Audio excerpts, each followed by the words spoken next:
Allison here. By this time, you should have your text finished and proofread, and your photos scanned and organized. The last two things you should do before you're ready to begin your layout are, first, caption your photos, and then indicate where you want them in relation to your text. If you're still writing or editing your text, or if you're still waiting for some photos to come in from Aunt Mary, hold off on those two steps until you're done, because you don't want to make more work for yourself than necessary. If your photos and text are ready, here's something that isn't necessary but may be quite helpful for you, and that is to print an index sheet, also called a contact sheet, of all the photos for your project. You can create and print a contact sheet quite easily in Windows Explorer or in Mac Automator. Picasa and Adobe Bridge also have contact sheet generators. If you're having a scanning service scan your photos or slides, you can also ask them to provide a contact sheet or an index print for you. Make sure you include file names as well as photo thumbnails on your sheet. Referring to a printed index sheet can come in handy when you are deciding where in your text to place your photos. Hopefully, as you've been gathering and sorting your photos, you've been recording identifying data by writing on the backs of the photos and/or putting captions or descriptions in the metadata of the digital photograph. Now that you have all your photos digitized, you're ready to build a caption list. There are two ways to do this.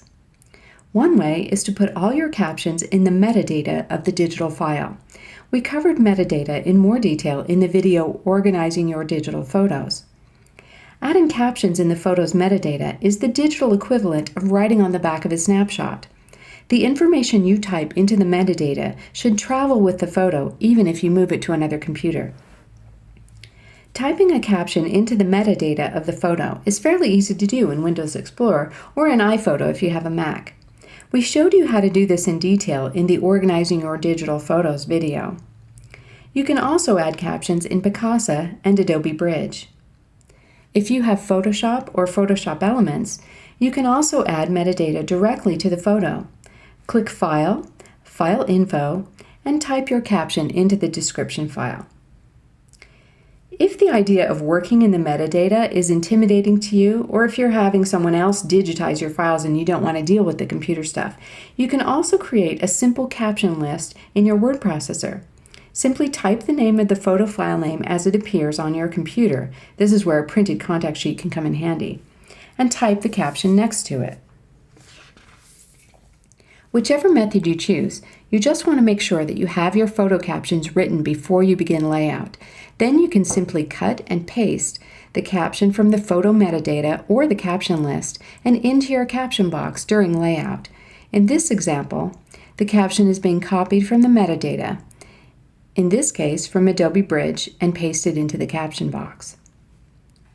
This example shows how you or your layout designer can copy and paste the caption from a word processing document into the caption box in your layout file. Simply open the Word file, select the text you want, press Ctrl-C to copy or Command-C on a Mac. Then go to the caption box and press Ctrl-V or Command-V on a Mac to paste in the caption. No matter how you decide to lay out your book, whether you're designing it yourself or if you hire someone, or if you are designing your book using an online template, having the caption list complete before layout begins is much easier than trying to research or write captions while you're in the middle of the layout. One thing you don't want to do is type your caption directly on top of a photo in Photoshop or other photo editing software. If you decide to make the picture larger or smaller in your book, your caption could become unreadable. You want to add your captions in the design software during layout. After you have your captions ready, the next item of business is to indicate in your text file approximately where you want your photos placed. Whether you are having someone else design your book or doing it yourself, the job will be much easier if you match up photos with text ahead of time. Start by printing out a clean copy of your text file. It may seem like a waste of paper, but we find that having a printed copy to refer to really does make it easier and frees up some screen space while you are laying out your book. Make sure that you have some space in the margins to make your photo placement notes. This is where your contact sheet or index print comes in handy, as you have a thumbnail list with your file names underneath for reference.